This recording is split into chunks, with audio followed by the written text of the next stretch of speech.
I just remember his body moving to the sound of the bullet and then into the water. That was the last time Andrea Maldonado saw her husband. Police shot 36-year-old Miguel Maldonado, a shooting the DA says was justified. Video of the dramatic rescue on the freezing Susquehanna River shows Andrea on top of her water-submerged car, holding her 2-year-old daughter. Thank you for joining us tonight at 11 o'clock. I'm Jasmine Brooks. Tonight, in a CBS 21 News exclusive interview, Andrea details that terrifying January night. I want people to know that Miguel wasn't a monster. But Andrea Maldonado says her husband was battling demons for years. And in the early hours of Sunday, January 16th, those demons won. 36-year-old Miguel Maldonado Jr. was shot by police after a long and dangerous night that culminated in this incredible rescue of his wife and 2-year-old daughter. How did this all start? So Miguel, the baby, and I were out, and he asked if I would go to the hospital with him because he was having some pain in his right side. And I said yes, so we went down to the Harrisburg Hospital.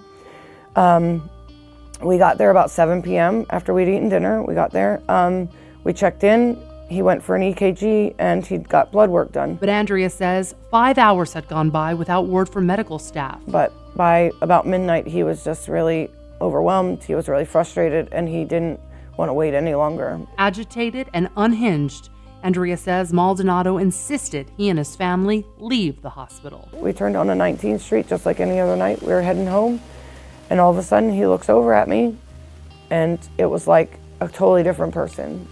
Like his eyes, it's like I could see right through him. And all of a sudden he just started hitting me.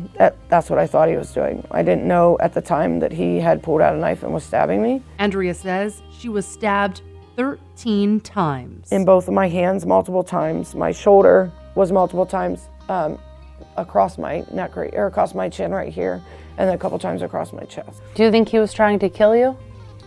Yeah, I do, but not me as a person, if that makes sense. He really thought I was someone else. Andrea says her husband suffered from mental illness and used drugs to self-medicate.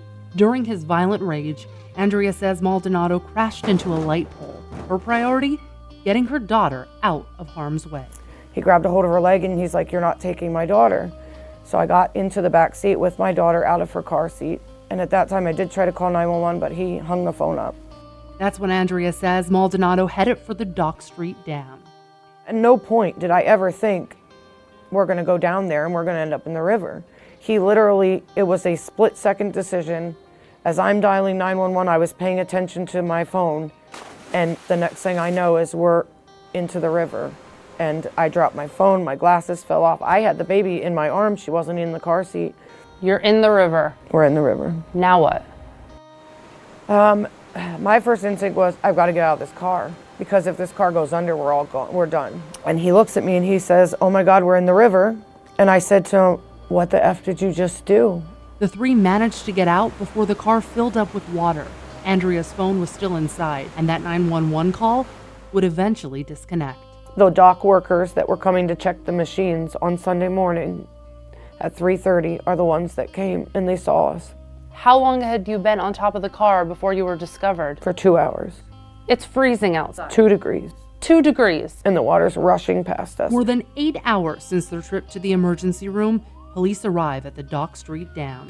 Like right when the cops got there, he said, "They're not gonna shoot me unless I turn the knife towards you guys." And that's when he repositioned his body. We sat down with Dauphin County's District Attorney, Fran Chardo. I've watched video from a number of angles, and he was using a knife as a deadly weapon. The police had to make a decision to attempt to save life, and they made a reasonable decision at that moment. So in Andrea's story, she recalls him repositioning himself. What did you see him do? He was making a lunging motion with the knife towards her. I mean, he says, "You know how this is going to turn out, right?" And I said, "It's not. We're all going to be okay. Everything will be fine." And it wasn't. The cops were telling him, "Just throw the knife in the river. Everything's going to be fine." He went to adjust himself, There was no point in time where he had the knife to me. He didn't have a knife to the baby. He just was adjusting himself, and they took it as him coming towards the baby and I. And that's when they shot him. Even if police knew that this man or suspected this man had mental illness, would that have changed anything if you felt that she was in harm's way? It would have been irresponsible to do anything differently. So what were his last words before he was shot? Just shoot me, shoot me. I can't live with what I've done to my family. And you said he was right next to you. 6 inches from me. And the baby was on my chest. And after he said that, the shots rang out, and I yelled no, covered my daughter's, as soon as I heard the shots go off, I covered my daughter's face, and I yelled no. That was my response. And what did she do? She just tucked her head real tight into my chest. And as a mother myself, I wanted to know how that baby is doing now. Andrea had a lot to say about her little girl, and you can hear more of my exclusive interview with Andrea at cbs21.com.